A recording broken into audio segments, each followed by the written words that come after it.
कहाँ जहाँ तक हमने कल क्या था अलग अलग के आपका कैरेक्टरिस्टिक के बारे में कि रिसर्च कैरेक्टरिस्टिक क्या होती है और सारा चीज़ों के बारे में हमने बात कर लिया था। और इसके बाद हमने अब हम बात करेंगे कि कुछ इसको कल हमने हिंदी में किया था, आज हम थोड़ा सा इंग्लिश में कर लेंगे इसको।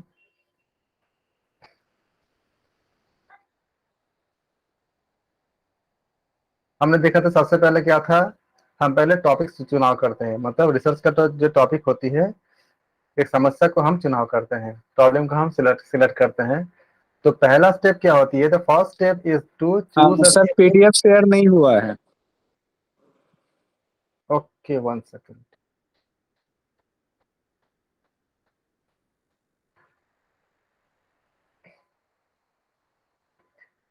अभी सबको दिख रही है? हाँ जी, ओके। दिख रहे हैं। तो पहला क्या था आपका, एक टॉपिक चूज करना, मतलब कि प्रॉब्लम का चूज करना। ये हमने इसके बारे में बहुत बात कर चुके थे। सबसे पहले हमारा रिसर्च टॉपिक क्या हो, शोध समस्या क्या हो, ये सबसे बड़ी हमारा हमारा चैलेंज होती है। ये एक इजी टास्क नहीं होती है। रिसर्चर को ये देखना होता है कि ये कोई जो हम टॉपिक चूज करेंगे वो सामाजिक समस्या कोई मतलब काफी समाज का हेल्प हो सके तो फाइनेंशियली भी कुछ आपका इम्प्रूवमेंट हो, जब आप कुछ खोज करते हो तो उससे बड़े समूहों का फायदा हो, और वो वैज्ञानिक हो, और उस समस्या को हल करने के लिए जो चीजें चाहिए होगा वो अवेलेबल हो। जैसे अगर ये चाहता है कि हम 14 भुवन के बारे में हम शोध करेंगे, तो शोध तो हो सकता है, लेकिन बहुत से जिसके लिए उसके लिए जो जिस तरह की चीज चाहिए होगा वो हमारे पास अभी शायद नहीं है। हो सकता है फ्यूचर में जब हम दूसरे प्लैनेट पे जाके रह सके, उस समय कोई सोचेगा तो शायद उसके पास कुछ आपका रिसोर्सेस होंगे कि वो धरती के बाहर भी जाके चीजों को खोज सके। लेकिन आज तो मुश्किल है थोड़ा सा अभी हमारे पास। जो इस तरह से हम देखते हैं कि जो टॉपिक चूज करेंगे उसके लिए अवेलेबल मतलब जो हमारे टूल्स है वो है कि नहीं है, और इस पे क्या पहले किसी ने कुछ शोध किए हैं, अगर किए हैं तो उनके हेल्प हो जाती है आपको कि उन्होंने कितना काम किए हैं और क्या बचा हुआ है। और वो उसका शोध करने के बाद वो फायदा होगा। अब जैसे मान लो अगर कोई इस बात का शोध करता है कि जब आपका ऑफिस टाइम होता है तो रास्ते में बहुत ज्यादा ट्रैफिक होती है, तो ये शोध करना बहुत ज्यादा वो नहीं है। पता ही है कि कारण क्या है, ट्रैफिक जब आपका जिस समय आपका ऑफिस टाइम होगा तो ज्यादा लोग एक साथ एक ही जगह पे जाने की कोशिश करेंगे, एक ही डायरेक्शन पे, और रास्ते की कैपेसिटी इतनी है तो उसमें आपका भीड़ हो ही सकती है। तो ये हमें ऑलरेडी आंसर पता है, लेकिन उस पर कोई शोध करेगा तो बहुत ज्यादा कुछ निकल के कभी कभी तो उसका भी शोध होता है, लेकिन बहुत हर कोई उस पर शोध करेगा तो ज्यादा कुछ निकल के नहीं आने वाला है, उस पता ही होता है आंसर क्या है उसका। ऐसे चीज से हमें बचना चाहिए होता है। और इसके बारे में हमने बहुत अच्छे से हमने बात कर लिया थे कि किस तरह से हमें एक समस्या को हम डिजाइन करते हैं, कैसे हम इसको टॉपिक को तैयार करते हैं। उसके बाद आती है आपका कुछ वेरिएबल्स आती है कि जब हम किसी टॉपिक को हम चुनाव कर लेते हैं, ये वेरिएबल ऐसे होती है कि जो इफेक्ट करता है डिपेंडेंट वेरिएबल के को। और इंडिपेंडेंट वेरिएबल हमने कल बात किया था कि डिपेंडेंट वेरिएबल क्या होती है, इंडिपेंडेंट वेरिएबल क्या होती है। कि जैसे मान लीजिए कोई अगर आपका सपोज करो कि कोई सोना चाहता है और उसके बारे में उसको नींद नहीं आ रही है, तो अगर हम इसको निकालते हैं कि कितना घंटे वो सोता है और सोने के साथ उसके साथ क्या क्या वेरिएबल होता है, उसको तनाव आती है, उसके बाद कौन सी चिंताएं होती है, उसको कोई बीमारी है, किसी दवाई का साइड इफेक्ट है, तो ये सारे क्या होती है आपका बाहरी ऐसा कुछ फैक्टर्स होते हैं कि अगर हम उसमें अगर काम करना चाहेंगे तो हमें अगर पता नहीं है कि इस इंसान को, हम खाली कोशिश कर रहे हैं कि भ्रामरी प्राणायाम से उसका नींद आती कि नहीं आती है, और हमको पता नहीं है कोई ऐसा कुछ दवाई ले रहा है जिस दवाई का साइड इफेक्ट है कि नींद ना आना, और तो ये क्या हो जाएगा आपका, वो उसको आपको हमें बाधित करेगा। ये जो वेरिएबल है हमारे हमारे हमारे जो परिणाम है उसको वो बाधित करेगा। फिर आपका क्या आती है कंफाउंडिंग वेरिएबल, ये गुमराह करता है। गुमराह मतलब जैसे मान लो कि अगर हमें हमें देखनी है कि नूडल्स में नूडल खाने पे बच्चे का क्या असर पड़ती है, अच्छा है कि बुरा है, और मुझे पता है, हम इसका देखते हैं कि आटा नूडल अच्छी है कि मैदा नूडल अच्छी है, क्या क्या है। और जब मैं टेस्ट करने जा रहा हूँ और तभी एक पता चलता है, न्यूज अगर मान लो कोई न्यूज आता है कि नूडल में ऐसे ऐसे चीज पाई गई है और इसमें इस तरह की बीमारी होने की खतरा है। अब पता नहीं सही है कि गलत है, लेकिन हमें तो गुमराह कर दिया क्योंकि न्यूज में आ गया है। इस तरह की बहुत सी चीजें आपका इफेक्ट करता है। जब वो अगर ये इन सब चीजों को जब हम विज्ञान मतलब जो भौतिक विज्ञान, रसायन विज्ञान, इन पे अगर हमारे बाहर के फैक्टर्स होते हैं, क्या होते हैं बाहर फैक्टर्स? टेम्परेचर हो गया, ह्यूमिडिटी हो गया, या इस तरह की जो चीजें होती है बाहर के फैक्टर्स, वहां भी आपका असर करता है। जिससे हम बोलते हैं ना कि ओम्स लॉ अगर निकालनी है तो हम बोलते हैं पोटेंशियल जो होती है प्रोपोर्शनल टू क्या होती है, करंट होती है। लेकिन इसमें क्या होती है, कांस्टेंट टेम्परेचर होना चाहिए, बाकी सब चीजें आपका वेरिएबल नहीं होना चाहिए। किसको तो हम कर सकते हैं बहुत इजीली, लेकिन जब आपका सोशल साइंस के ऊपर कोई शोध होता है तो इसमें बहुत मुश्किल होता है। किसी ने कुछ बोल दिया या कोई न्यूज आ गया या पहले का कोई कटिंग आ गया या हम जिसको ज्यादा मानते हैं फॉलो करते हैं उन्होंने ही कुछ अपोजिट बात बोल दिया, तो ये सारा चीजें बहुत ज्यादा असर करता है जिसमें हमें दिक्कतें आती है। फिर कैटेगरी के बारे में हम कल बात कर लिए थे। फिर आपका होती है जनसांख्यिकी वेरिएबल मतलब डेमोग्राफिक वेरिएबल होती है। इसका हम सैम्पलिंग को शो करने के लिए करते हैं। किसी सैंपल जो डेटा को हमें हमारे पॉपुलेशन को हमें से हम लेते हैं। अच्छा, पॉपुलेशन क्या होती है? पॉपुलेशन मतलब क्या कि हम जिस चीज पे शोध करना जा रहे हैं, करने की कोशिश कर रहे हैं, तो जितने लोग उससे अफेक्टेड है वो सारा क्या पॉपुलेशन है। एग्जाम्पल के तौर पे मान लो कि किसी जगह पे सपोज करो कि हमें मतलब जो वोट जब होती है उस समय मैं ये देख रहा हूँ कि 18 साल से ऊपर जितने लोग हैं उन लोगों का सोच क्या है। तो 18 ईयर से ज्यादा जो बड़े हैं सबको वोट का अधिकार मिलता है, राइट मिलता है। तो वो सब क्या हुआ, हमारे लिए पॉपुलेशन हो गया। अब उस पूरे का अगर मान लो कि किसी जगह पे किसी जैसे यूपी में मान लो कि सपोज करो कि 1 करोड़ लोग ऐसे हैं या 50 लाख लोग ऐसे हैं जो आपका 18 ईयर से ज्यादा है, तो ये पूरा हमारा पॉपुलेशन हो गया। तो क्या हम 18 लाख लोगों से हम फीडबैक ले सकते हैं? नहीं ले सकते। हम क्या करेंगे, हमने उनमें से 50,000 लोगों को हमने चूज किया, तो वो क्या सैंपल हो गया जिसको हम चूज करते हैं। एग्जाम्पल के तौर पे मान सकते हो आप कि अगर आप मान लो कि राइस बना रहे हो, चावल मतलब पका रहे हो, जितने चावल को पका रहे हो वो क्या आपका पॉपुलेशन हो गया। और चावल पका कि नहीं उसको टेस्ट करने के लिए आपने क्या किया, थोड़े से चावल निकाल के आपने देखा कि वो चावल पक गया कि नहीं पक गया, तो ये क्या हुआ, सैंपल हो गया। तो कंप्लीट जितने भी आपका हमारे पास जितने भी वो सारा एलिमेंट जिससे जो हमारे मतलब हिसाब से उस पर्टिकुलर चीज को फॉलो करता है। जैसे हम बोले कि वोट देना, तो 18 साल से जितने ज्यादा लोग बराबर जो ऊंचे एज के जितने लोग होंगे सब वोट देंगे, तो सब क्या हमारे लिए पॉपुलेशन है। लेकिन मैं जिन लोगों से पूछ रहा हूँ या आपका जिससे मैं डेटा कलेक्ट कर रहा हूँ वो क्या सैंपल है। उसी तरह से मान लो कि आपने बहुत अच्छा सा बिरयानी बनाया या आपने पनीर का सब्जी बनाया मान लो, तो एक कढ़ाई बनाया आपने, एक कढ़ाई जो पूरा पनीर का सब्जी है तो वो क्या है आपका पॉपुलेशन हो गया। अब उनमें से थोड़ा सा सब्जी, थोड़ा सा आप ग्रेवी निकाल लिए चम्मच से और टेस्ट किया आपने कि इसका नमक वगैरह सब कुछ सही है कि नहीं है, तो क्या होगा आपका वो सैंपल हो गया। होप कि सब क्लियर है ना, ऐसा जितना दोनों, क्योंकि इसका बहुत ज्यादा यूज होंगे पॉपुलेशन और सैंपल। तो इसको हम उसमें हम देखते हैं कि जब इसको हम लेते हैं डेमोग्राफिक में, तो वेरिएबल में क्या आती है, जेंडर आता है, एज आता है, मैरिटल आपका स्टेटस आता है, ये सारी चीज आती है। उसके अकॉर्डिंग हम इसको वेरिएबल को हम क्लासीफाई करते हैं।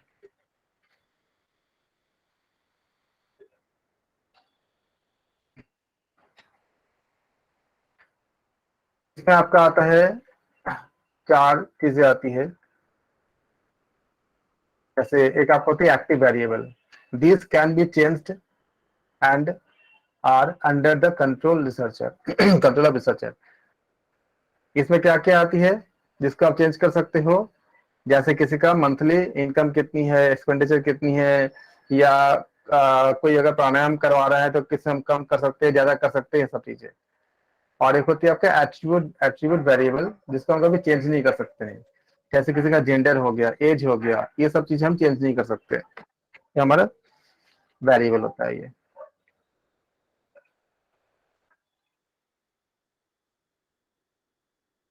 हाइपोथेसिस, परिकल्पना।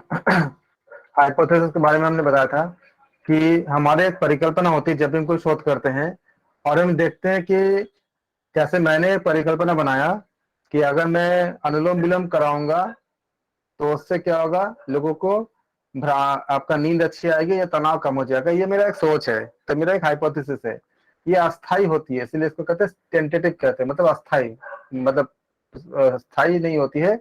एक अस्थाई आपका, हमने एक समाधान ढूंढा, हमने एक परिकल्पना किया। अब इसके बाद हम उसको टेस्ट करेंगे। सबसे पहले हमने एक हमने परिकल्पना किया कि अनुलोम विलोम करने से, प्राणायाम करने से हमारे अंदर जितने नकारात्मक तरंगे होती है, जो इम्पल्सेस होती है, निकल जाती है और हमारा मन शांत होती है। इसके बाद हम क्या करेंगे, उसको टेस्ट करेंगे। अब इस तरह के हर चीज पे जब हम कोई भी हम शोध करते हैं, उसके पहले एक हाइपोथेसिस बनाते हैं। जैसे मान लीजिए आपने आयुर्वेद में आपने कोई दवाई, आपने उसके ऊपर शोध कर रहे हो, तो आप सोचोगे कि ये जो दवाई है, क्योंकि वो आप जानते हो वात पित्त कफ का बिगड़ने से क्या होती है, बीमारी होती है। और आप जानते हो कि वात के बिगड़ने से 80 तरह की बीमारी होती है। तो अगर आपने एक ऐसा एक हाइपोथेसिस बनाया कि ये इस तरह के जो हर्ब्स होती है वो बात के लोगों को, मतलब जो वायु से जो हमारे जो उसके कुपित होने से जो रोग होती है उसको संतुलित करती है, ये आपने एक कल्पना किया आपने।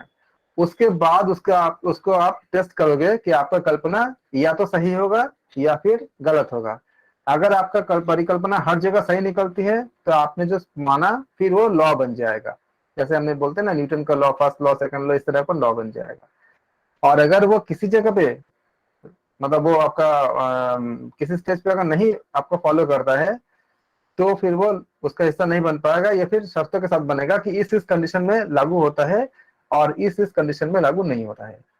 इस तरह से हम क्या करते हैं, हम हाइपोथेसिस का हम निर्माण करते हैं, यानी कि परिकल्पना का हम निर्माण करते हैं। इतना तो क्लियर हो गया मेरे ख्याल से। परिकल्पना का फायदा क्या है, मेन फंक्शन क्या है एग्जाम के लिए।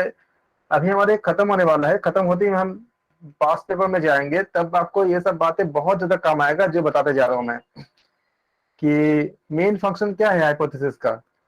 इसका क्या है, ब्रिंग क्लैरिटी, एक आपका फोकस करता है, प्रिसिशन देता है, रिसर्च प्रोसेस को बताता है। क्योंकि या तो आपका हाइपोथेसिस राइट हो, बिना हाइपोथेसिस को तो आप मुश्किल हो जाएगा आपको रिसर्च शोध करने के लिए।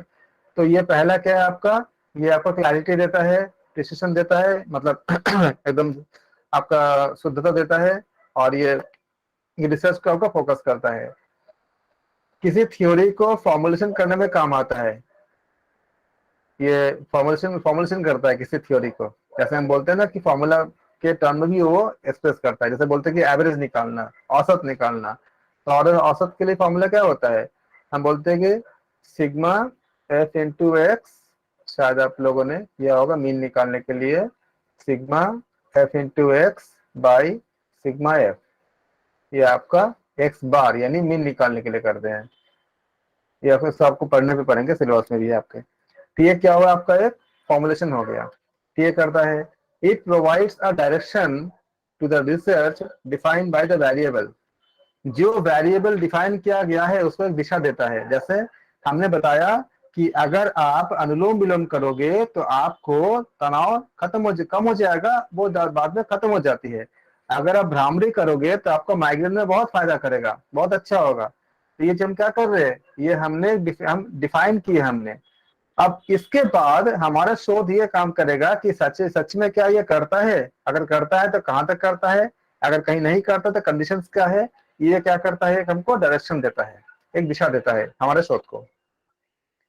और ये ऑब्जेक्टिविटी को बढ़ाता है, आपका एनहेंस करता है।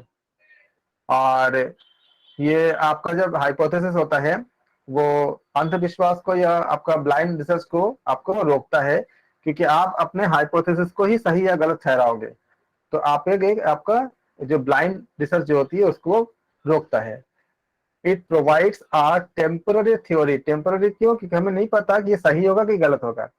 जब तक मैं इसको एक्सपेरिमेंट जब तक इसके ऊपर मैं शोध कर रहा हूं तब तक हमारे लिए ये यूजफुल है। जब हमारा शोध सही या गलत हमारा आ जाएगा, तो अगर ये सही निकला तो फिर वो हमारा लॉ बन गया, गलत निकला तो भी पता चला कि ये चीज काम नहीं करता। तो ये प्रोवाइड करता है टेम्पररी थ्योरी या फिर सामान्यीकरण वेरिफिकेशन के बाद। कि हमने बोला कि every action has equal and opposite reaction, verify किया हर जगह पे तो वो ट्रू निकला, वो सामान्यीकरण, तो हर जगह पे काम करेगा वो। तो क्या होगा? Generalisation, generalization which after verification becomes a well accepted theory। यहाँ तक किसी को कोई डाउट है तो पूछ सकते हो।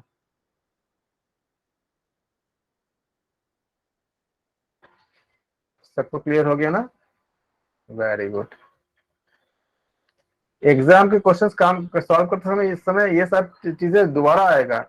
और मैं आप लोगों से, आप लोग जितना भी टॉपिक मैं कराता जा रहा हूँ आप लोग रेडी रखो। मैं ओरल टेस्ट लूंगा, किसी से पूछूंगा, आप उसको एक्सप्लेन करोगे जितना आपको आता है। अब बात करेंगे टाइप्स ऑफ हाइपोथेसिस। अब देखो करते क्या है, हाइपोथेसिस को दो तरह से हम करते हैं। एक होते नल हाइपोथेसिस। नल क्या करता है? नल का मतलब ये होता है आपने जो भी माना कि ये होता है, नल बोलेगा नहीं होता है। नल क्या बोलेगा? नहीं होता है। जैसे मैंने एक हाइपोथेसिस बनाया कि अगर मैं अनुलोम विलोम हम कराते हैं तो क्या होती है? तनाव में कमी आती है। या अगर मैंने बनाया तो स्मोकिंग करता है तो उसका लंग की बीमारी होने के ज्यादा चांस है। नल बोलेगा नहीं, नहीं होता है। नल मतलब वो जीरो में लाता है, वो डिनाई करता है। अब आपने उसका एक्सपेरिमेंट किया, नल बोलेगा अनुलोम विलोम करने से तनाव में कमी नहीं आती है। लेकिन मैंने उसका एक्सपेरिमेंट किया, अगर मैंने देखा, ये पाया कि अनुलोम विलोम कराने से अगर किसी का तनाव में या अनिद्रा में कमी मतलब वो उसका समाधान नहीं हुआ है, तो क्या बोलोगे? नल आपका ट्रू हो गया। अगर नल ट्रू हुआ तो आप अपने हाइपोथेसिस को आप उसको रिजेक्ट कर दो क्योंकि वो काम नहीं करता। और अगर नल सही नहीं हुआ, अगर उसको काम किया, मतलब अगर अनुलोम विलोम करने से अगर उसको तनाव में कमी आई, तो हम बोलेंगे नल का जो उल्टा होता है उसे कहते हैं ऑल्टरनेटिव हाइपोथेसिस कहते हैं इसको। ऑल्टरनेटिव मतलब हमने जो माना था वो ट्रू हो गया, तो नल क्या फॉल्स हो गया। नल कहता है आपने जो माना वो गलत है। अब अगर नल फॉल्स होता है इसका मतलब क्या हुआ? हमने जो माना था वो सच हो गया। अगर वो सच होता है तो उसको कहते हैं हम लोग ऑल्टरनेटिव हाइपोथेसिस कहते हैं। अगर ऑल्टरनेटिव ट्रू हो जाता है यानी कि आपका जो हाइपोथेसिस है वो सच हो गया, सत्य हो गया, वेरीफाइड हो गया। और अगर नल ट्रू होता है यानी कि आपने जो माना था वो गलत हो गया, फॉल्स हो गया। जैसे टाइप्स ऑफ हाइपोथेसिस में null hypothesis. Null hypothesis, it is the base of a study. This signifies there is no difference between two phenomena और सिचुएशन। कोई डिफरेंस नहीं है। It is noted by H nought और H N. For example, हमने null क्या बोलेगा? There is no difference between the effect of drugs A and B. अगर मान लो कि दो दवाइयां बनी है और मुझे देखना है कि पहले के दवाई और अभी के दवाई में क्या अंतर है, क्या अभी की दवाई ज्यादा इफेक्टिव है, तो नल बोलेगा कोई अंतर नहीं है, ए और बी दो दवाइयां हैं। अब अगर आप इसको पेशेंट पे अगर एक्सपेरिमेंट करते हो और अगर ये पता चलता है कि नहीं, मैंने जो नया दवाई बनाया है वो ज्यादा इफेक्टिव है, तो मतलब क्या हुआ? नल आपका फॉल्स हो गया। तब ट्रू क्या हो गया? ऑल्टरनेटिव हाइपोथेसिस ट्रू हो गया। यानी कि आपने जो माना था, आपने जो दवाई बनाया है वो सही है, वो काम कर रहा है, पहले से ज्यादा बेहतर काम कर रहा है। अगर एच नॉट होगा, अगर स्किन के प्रॉब्लम पे कोई अगर शोध कर रहा है, तो एच नॉट क्या बोलेगा? नल हाइपोथेसिस क्या बोलेगा? Skin problem are not caused by the chemical in makeup products. आप जो मेकअप का जो प्रोडक्ट जो मेकअप करते हो आपका फेस पे, उसमें जो केमिकल होता है, हमें शोध ये करना था कि हम जो केमिकल युक्त जो आपका मेकअप जितने भी आपका कॉस्मेटिक होती है उसके यूज करने से हमारा स्किन खराब होती है, और नल क्या बोलेगा, नहीं खराब नहीं होता है। अब आप अगर एक्सपेरिमेंट करके दिखा देते हो कि नहीं खराब होता है, इसका मतलब क्या हुआ, नल हाइपोथेसिस फॉल्स हो गया। तब क्या हो जाएगा, हम बोलेंगे ऑल्टरनेटिव हाइपोथेसिस ट्रू हो गया। इसका मतलब क्या, आपने जो बनाया था हाइपोथेसिस कि इसके आपका केमिकल युक्त कॉस्मेटिक आपका यूज करने से स्किन खराब होता है, वो सही है। आपका जो परिकल्पना है वो सत्य निकला, फिर उसको वो रूल का या लॉ का रूप ले लेगा, या एक थ्योरी का रूप ले लेगा आपका। जैसा कि बोले girls and boys perform equally well in mathematics test.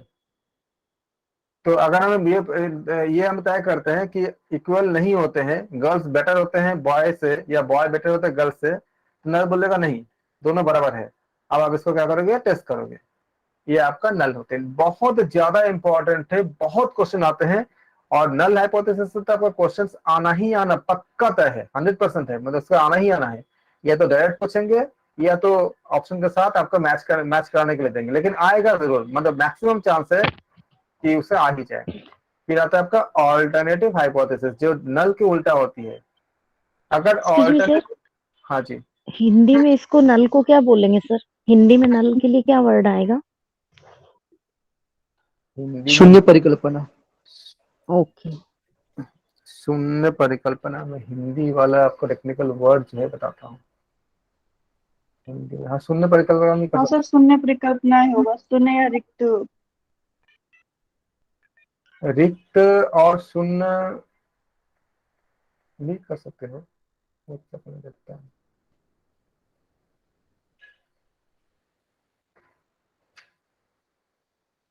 चल, सर इसके नोट्स मिलेंगे क्या हमें? आपको हमने जो बुक दिया है ना, रेकमेंड किया ना, उसमें आप ले सकते हो सारा कुछ, आप उसे कर सकते हो। जो मदान जी का जो बुक मैंने आपको भेजा था, मैंने रेकमेंड किया था, आप चाहो तो उसका हार्ड कॉपी भी खरीद सकते हो, क्योंकि सॉफ्ट कॉपी में आप उतना पढ़ नहीं पाते हो, पॉसिबल नहीं हो पाती है।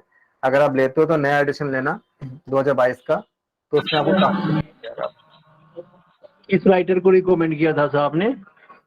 मदान जी के ग्रुप पे डाला हुआ है मेरा हमने। सर लेकिन आप जो ये पढ़ा रहे हैं ये सॉफ्ट कॉपी आप नहीं शेयर कर सकते क्या? केवीएस मदान के बुक आप करना, उसमें आपको बहुत अच्छे से आपको मिल जाएगा, क्योंकि उसमें बहुत सी चीजें मिल जाएगा।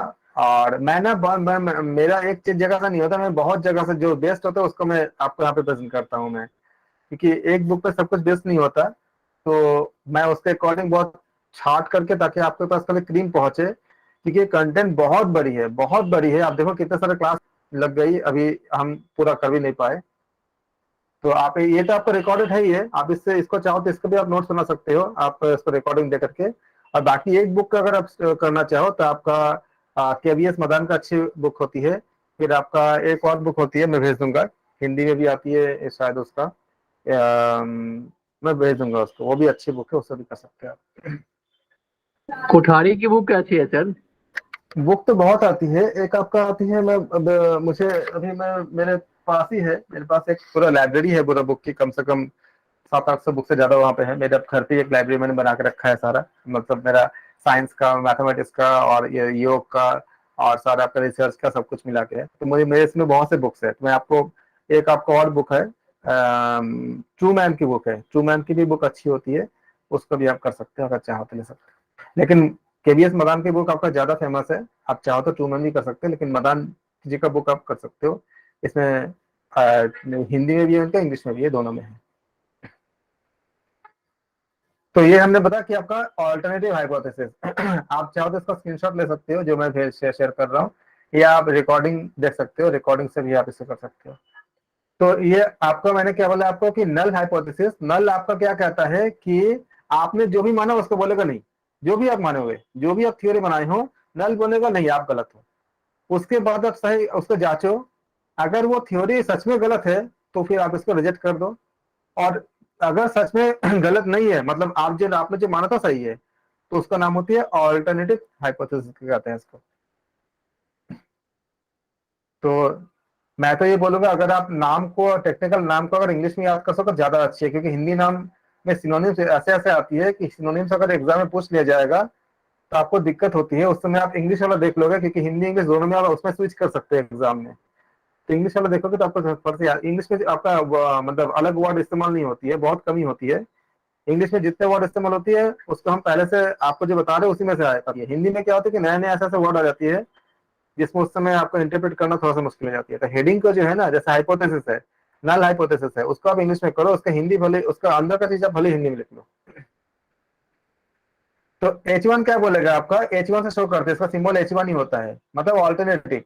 There is a difference between the effective drug and A and B. ये कौन बोलता है, ये बोलता है आपका ऑल्टरनेटिव हाइपोथेसिस बोला है। नल क्या बोला, नल ने बोला कि कोई अंतर नहीं है। नल आपका जो भी बोलोगे, आप हाँ बोलोगे तो नल, नल आपका ना बोलेगा। अगर आपका हाइपोथेसिस जो भी बोलेगा, कि आपका हाइपोथेसिस हाँ मतलब आपने एक हाइपोथेसिस बनाया कि अगर हम अनुलोम विलोम करते हैं तो हमारे तनाव कम होती है, नल बोलेगा नहीं होती है।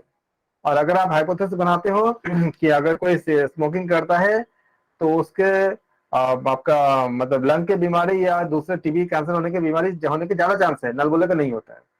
आप चांस ऐसा कुछ नहीं है। फिर आप चेक करते हो कि नल के ऊपर ही काम करते हो आप, बाकी के में काम बहुत ऐसे बहुत क्वेश्चन घुमा के पूछा गया कि हम काम किस पे करते हैं, हम नल पे काम करते हैं। अगर नल निकल जाती है कि कोई संबंध नहीं है तो हमारा हाइपोथेसिस रॉन्ग हो गया। अगर नल नहीं निकलती है, नल अगर गलत होती है तो मतलब हम सही हो गए। अगर H1 हमने देखा, इसमें पहला एग्जांपल क्या था, there is no difference between the effect of drug and B. और अल्टरनेटिव क्या बोलता है, नहीं, देयर इज मतलब इफेक्टिवनेस में डिफरेंस है ए और बी में। नल ने क्या बोला, स्किन प्रॉब्लम में केमिकल मेकअप का कोई अंतर नहीं पड़ता। ऑल्टरनेटिव बोलेगा नहीं, आपका स्किन प्रॉब्लम में जो है वो इफेक्ट पड़ता है। इस तरह से दोनों अपोजिट होते हैं। यहाँ पे किसी को डाउट है तो पूछ लो, क्योंकि ये बहुत इंपॉर्टेंट है और मैं बहुत क्वेश्चन पूछेंगे इसके ऊपर, तब आपको अच्छे से जवाब देने पड़ेंगे। अभी तक कोई डाउट है तो पूछो, मुझे डाउट क्लियर करने में बहुत अच्छा लगता है।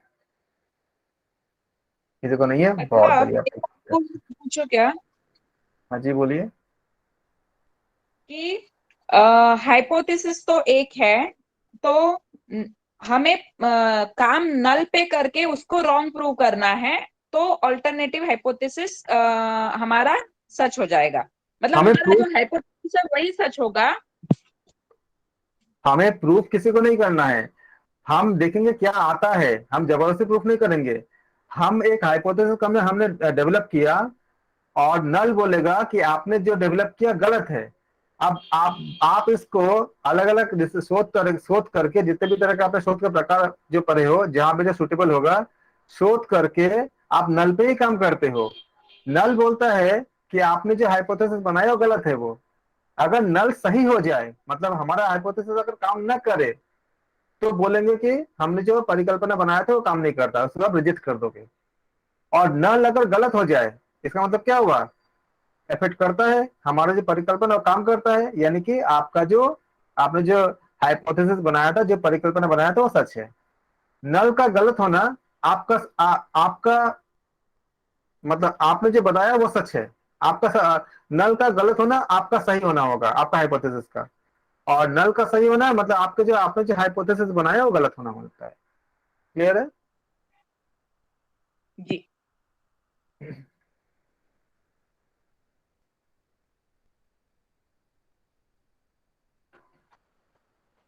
Characteristic of good hypothesis. अच्छे हाइपोथेसिस के क्या गुण धर्म होते हैं, बहुत ज्यादा इंपॉर्टेंट है। It should act as a stimulus to research. Research के लिए आपका मतलब बिना कोई बायसिंग के काम करेगा। It should be expressed by simply, specifically, and should be conceptually clear. Concept इसका पूरा क्लियर होना चाहिए और बहुत सिंपल होना चाहिए। हमने बोला भाई अनुलोम विलोम करोगे तो आपको मतलब तनाव में कमी आएगी, एक बात है, साफ है, तनाव में कमी आएगी, ये हमारा हाइपोथेसिस है। अब आएगी नहीं आएगी, अब अगर इसी में अगर मेरा डाउटफुल रहेगा तो हमारा नल हाइपोथेसिस को हम बनाएंगे कैसे। हमने बोला कि अनुलोम विलोम करने पे तनाव में तनाव में कमी आएगी, ये हमारा मतलब एक मतलब आपका क्लियर कट बात है। अब नल बोलेगा नहीं, उसको उल्टा है। अब अगर हमारी बात में अगर ढोलमोल रहे, आ भी सकता है नहीं भी सकता है, ऐसा होगा तो नल खुद ही, नल भी आपका मतलब मतलब जैसे, क्योंकि मैं जो बोलूंगा नल उसको उल्टा बोलेगा। तो मैं अगर हाँ या ना दोनों के बीच में बोलूंगा तो नल कुछ बना ही नहीं पाएगा, तो हमारा हाइपोथेसिस गुड नहीं होगा। It should be a verbal statement of the relationship between दो या दो से ज्यादा वेरिएबल के बीच में रिलेशनशिप होती है, जैसे हमने बोला कि अभी बताया आपको कि वेरिएबल क्या है इसके according. It should be future oriented, that is should have the ability to predict the future events. ये भविष्य के बातों को बता सकने की क्षमता रखने वाला होना चाहिए आपका जो परिकल्पना। भविष्य में जैसे मान लीजिए हमने कहा कि अगर हम अपने जनसंख्या को कंट्रोल नहीं करते हैं तो जितना रिसोर्सेस है वो खत्म हो जाएगी और विस्फोटक हो जाएगा, फिर बहुत बड़ी एक त्रासदी आ जाएगी। तो इसके लिए ये एक शोध कह रहा था कि हमें पानी नहीं मिलेगा, हमें खाना नहीं मिलेगा और बहुत बड़ी एक प्रचंड मतलब हर तरह से एक विकट स्थिति आ जाएगी। मतलब फिर वही युद्ध की तरफ हम चले जाएंगे।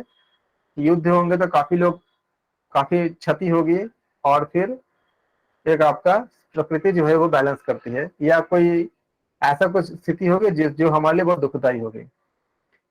उसी तरह से ये भविष्य की बात है। सच में अगर पॉपुलेशन का कंट्रोल नहीं करेंगे तो ऐसा होगा, मतलब हो सकता है कई जगह पे ऐसा हो रही है, देखते हैं हम लोग।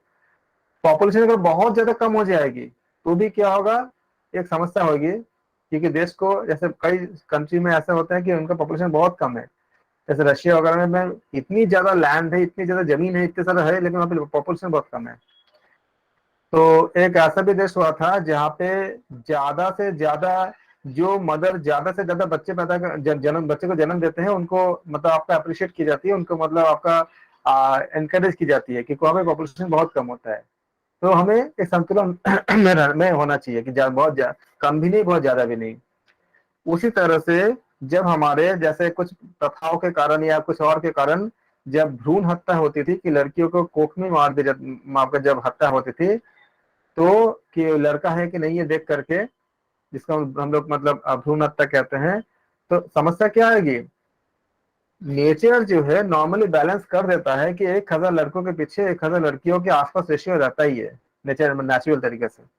लेकिन अगर इसको डिस्टर्ब कर देंगे तो अगर 1000 लड़कों के पीछे अगर 700-800 लड़की हो जाएंगे तो फिर आगे जाके शादियां होने में दिक्कत होगी और भी बहुत तरह के कुप्रथाएं, सामाजिक कुरीतियां आपका जन्म लेगा। क्योंकि ये मानी जाती है कि सबको एक मतलब लाइफ पार्टनर सब अपने हिसाब से चाहते हैं, अगर नहीं मिलेंगे तो उसमें बहुत सारे दिक्कतें, बहुत सारे कुप्रथाएं जन्म ले सकती हैं। ये भी क्या है, आपका फ्यूचर आपका प्रेडिक्टेबिलिटी है। जब ये पता चला, और ये जब नल हाइपोथेसिस क्या बोलेगा, इसमें नल बोलेगा नहीं, अगर लड़का लड़कियों का रेशियो अगर बिगड़ना तो कुछ नहीं होगा। फिर जब इसका आपका जो शोध किया गया तो पता चला नहीं, नल गलत है। इसका मतलब अगर हमारा जेंडर के रेशियो अगर आपका ज्यादा बिगड़ती है तो देश में बड़ी समस्या आ सकती है। तो सरकार ने क्या किया, आपका रूल बनाया कि प्रेग्नेंट लेडीज को जो है आप इसको कभी भी बिना डॉक्टर के जरूरत के आप अल्ट्रासाउंड वगैरह नहीं कर सकते, और करने जाओगे तो आपको आधार कार्ड बहुत सी चीजें मांगेंगे, आपको डॉक्टर का आपका प्रेस्क्रिप्शन वगैरह मांगेंगे कि क्यों करा रहे हो। ये इलीगल कर दिया गया ताकि ये चीजें ना हो। कैसे पता चला, जब हमने इसके ऊपर शोध किया। तो हाइपोथेसिस क्या बोला था, फ्यूचर की चीजों को प्रेडिक्ट किया था कि अगर ऐसा होगा इस तरह के तो ये समस्या आ सकती है और ये सही होना चाहिए। ये आपका क्या हुआ, फ्यूचर इवेंट को क्या प्रेडिक्ट किया। जैसा ये बोला ना कि आपका कि अगर इस तरह से अगर चलता है जो हमारे देश में जैसे चल रही है तो 2030 तक बहुत ज्यादा कैंसर पेशेंट हो सकता है, आधी से ज्यादा आबादी को कैंसर के में चपेट में आ सकता है। क्यों, क्योंकि हम खेतों में जो फर्टिलाइजर इस्तेमाल कर रहे हैं उसमें आपका केमिकल इत्यादि बहुत ज्यादा होती है जितने होना चाहिए। इसके अलावा बहुत सारे ऐसे रीजन है जिस वजह से हमारा लाइफस्टाइल हो गया, खान पान हो गया, सब कुछ मिला करके ये हो सकता है। ये एक फ्यूचर के बताने वाली आपका क्या है, ये हाइपोथेसिस है जो ट्रू हो गया, क्योंकि नल आपका गलत हो गया। तो इसका मतलब क्या, ये जो हाइपोथेसिस है वो ट्रू है। यहाँ पे किसी को कोई डाउट तो नहीं होगा मेरे ख्याल से। बहुत अच्छे से मैं सर ये एग्जांपल जो देकर मैं आपने कोशिश it should B verbal statement, excuse me sir, क्या बताया आपने। सर ये जो आपने बताया it should B verbal statement, तो वर्बल स्टेटमेंट का मीनिंग थोड़ा क्लियर नहीं हुआ इसमें। Verbal it should B verbal statement relationship between two और मोर वेरिएबल्स। हाँ, तो वर्बल जैसे हम जो बताते हैं, तो वर्बल का मतलब ये हुआ कि हम स्टेटमेंट हमारे लिए है, किसी और के लिए नहीं है। इसको हम जनरलाइज नहीं कर सकते अभी। मैं जब इसका हाइपोथेसिस बनाता हूँ ऐसे, इसका मतलब ये नहीं कि आप खाली आप कहीं किसी पेज में लिख नहीं सकते, वो नहीं है। वर्बल मतलब ये हमारे लेवल तक है, मेरे लेवल तक है। अगर मैं ये सोच रहा हूँ तो मेरे लेवल तक है। मैंने सोचा कि आप सोचो, आप सबसे पहले जब एडिशन ने सोचा कि हम ऐसा कुछ बना सकते हैं जो दिन में रात की तरह रोशनी देगा, तो वो मन में ही सोचा ना, लिखा तो नहीं। जी जी मन में जब सोचा तो क्या हुआ, ये वर्बल ही हुआ ना। जिस जी समय आपके अंदर ऐसा क्रिएटिविटी होती है ना, आपको कहीं लिखने की जरूरत ही नहीं होती, और आपका मन में आपको सोने नहीं देता, वो आपके अंदर हमेशा कचोटता रहता है। तो वो हाइपोथेसिस जो कि आपके लिए आपका हाइपोथेसिस बहुत बड़ी बात है। तो लेकिन वो सर फाइनली तो हम थीसिस में उसको लिखेंगे ही, जैसे तो फाइनली वो तो तब रिटर्न करोगे, स्टेटमेंट मिलेगी। थीसिस तो तब बनाओगे जब आपका ये पता चल जाएगा कि नल आपका ट्रू है कि फॉल्स है। जी नल को बिना ट्रू फॉल्स के तो थीसिस नहीं लिखोगे ना। जी तब तो जी आपका हिसाब बन ही गया आपका। या तो आप एक्सेप्ट करोगे या तो आप रिजेक्ट करोगे। लेकिन जब ओके सर। हाइपोथेसिस बना रहे हो उस समय तो नहीं होगा ना, उस समय तो आप कहाँ थीसिस लिखोगे आप।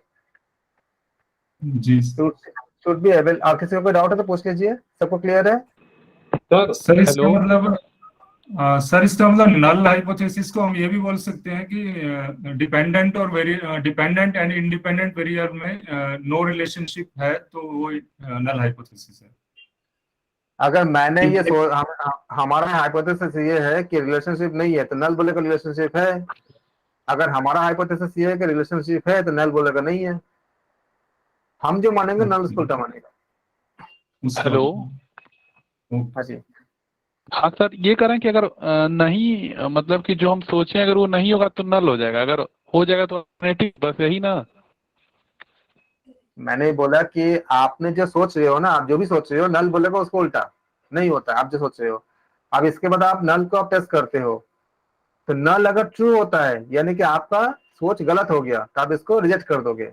और नल अगर फॉल्स होता है, इसका मतलब ऑल्टरनेटिव हाइपोथेसिस ट्रू हो गया, तो आप इसको एक्सेप्ट कर लोगे कि आपने जो आपका मतलब आपका मोटो तभी पूरा होगा जब नल आपका फॉल्स हो जाएगा। मोटो मतलब अगर आप ये सोचते हो कि आपका हाइपोथेसिस जो बनाए वो सही है, तब नल आपका क्या हो जाएगा, फॉल्स हो जाएगा, नल गलत गलत हो जाएगा।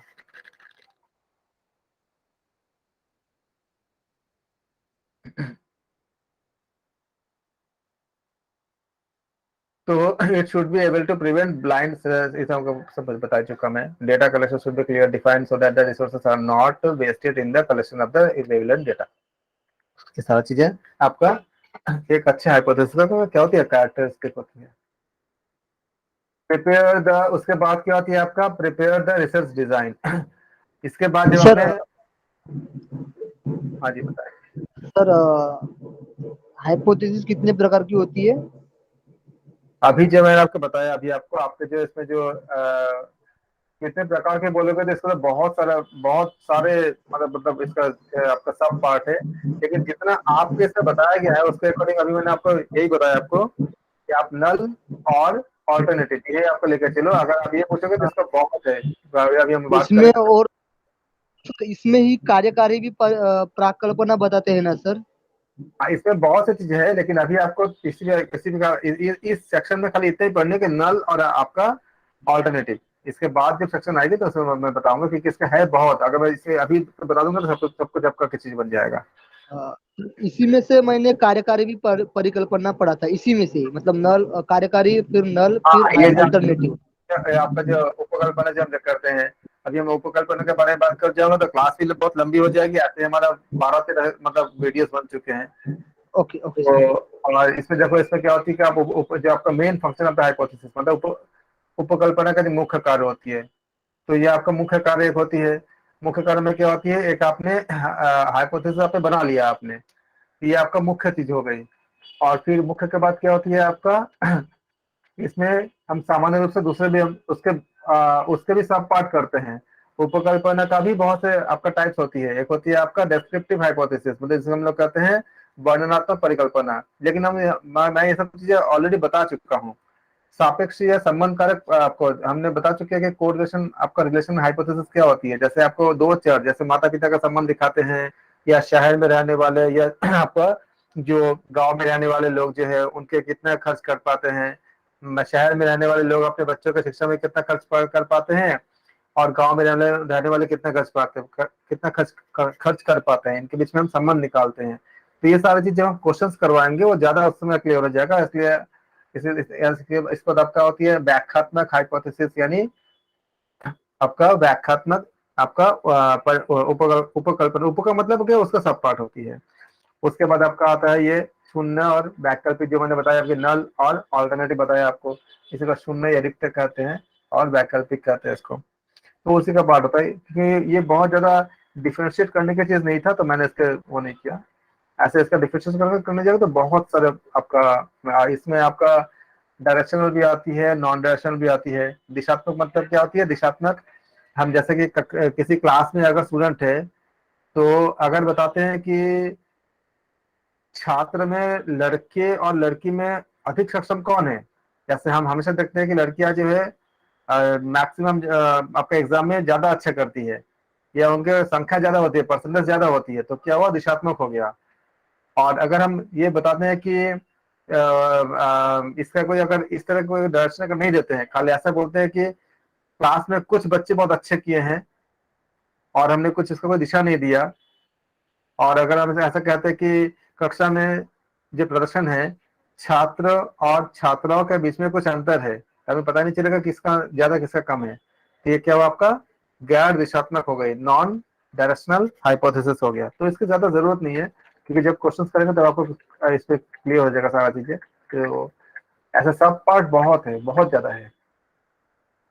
मेन चीज आपको बता रहा हूँ मैं, जिससे आपको क्लियर हो जाएगा सब। जब हम एक रिसर्च को डिजाइन करते हैं तो अगला क्या होती है आपका, अगला स्टेप क्या होती है कि रिसर्च को हम डिजाइन करना। जब हमने टॉपिक ले लिया, हमने समस्या ले लिया, इसका ऑब्जेक्टिव ले लिया, वेरिएबल ले लिया, हाइपोथेसिस भी हमने ले लिया हमने, और हमने इसके ऊपर इसके पहले क्या क्या काम हो चुका है हम उसका लिटरेचर हमने रिव्यू भी कर लिया हमने। अब इसके बाद क्या करेंगे कि उसके ऊपर हमें किस तरह के डेटा हमें लेना चाहिए, जैसे कि किस तरह के डेटा पे काम करने, जैसे डेटा आपका कोई नंबर के फॉर्म में हो सकता है, पिक्चर्स के फॉर्म में हो सकता है, या कोई दूसरे किसी फॉर्म में हो सकता है। तो किस तरह का डेटा हमें इकट्ठा करनी है, उस डेटा को हम डिसाइड करते हैं। डेटा को निकालने का टाइम पीरियड क्या है, अगर मैं चुनाव पे अगर मैं शोध कर रहा हूँ तो मेरा डेटा क्या होगा कि नंबर ऑफ पर्सन होंगे, कि लोग क्या सोचते हैं।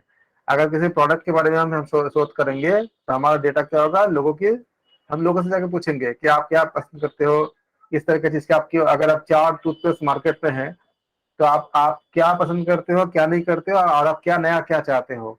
तो इस तरह से हम क्वेश्चंस करेंगे। और इसके बाद टाइम पीरियड कितना होगा, जैसे मान लो चुनाव है तो चुनाव के 6 महीने पहले लोगों का सोच एक तरह की होती है, 3 महीने पहले थोड़ा सा चेंज होगी, 1 महीने पहले और चेंज होगा, 1 हफ्ते पहले, क्योंकि अपने मतलब जैसे जितने भी नेता होते हैं, ये जितने भी आपका मिनिस्टर या जितने भी आपका जो एक्सपर्ट होते हैं वो जाके भाषण देते हैं, उनकी बातों पर असर पड़ता है। चुनाव के 3 दिन पहले भी लोगों में कुछ आपका चेंजेस आ सकता है। तो हम देखते हैं कि किस टाइम पे, किस पीरियड की तरफ हम डेटा को लेंगे और कैसे कलेक्ट करेंगे। जैसे आपने गूगल फॉर्म भरा करके किसी को आपने डेटा कलेक्ट किया, या घर घर जाके आपने पूछा, डेटा कलेक्ट किया, या आपने चाय के दुकान में जो लोग इकट्ठा होते हैं उनमें से सैंपल लिया कि चाय के दुकान में हर तरह के लोग आपका इकट्ठा होते हैं, और उनके अपने उससे एक अच्छा सैंपलिंग मिल जाती है, क्योंकि वहाँ पे आपका मतलब वैरायटी आप लोग इसमें जाते हैं। पान के दुकान में, चाय के दुकान में आपने किया, या अगर आपने ऐसा कोई स्कूल कॉलेज चले गए कि यूथ क्या सोचता है, या मतलब किसी पार्क में चले गए कि सीनियर सिटीजन क्या सोचता है। इस तरह से आप सैंपल को अलग अलग आपने डिसाइड किए कि कहाँ से करनी है, कैसे करनी है। सबको क्लियर हो गया ना? किसी का कोई डाउट हो तो बताइए। किसी का डाउट नहीं है, सब बहुत अच्छे आप समझ रहे हो, वेरी गुड। ये हम बता चुके हैं, रिसर्च डिजाइन में पहले बात कर चुके थे, ये भी हम बात कर चुके हैं।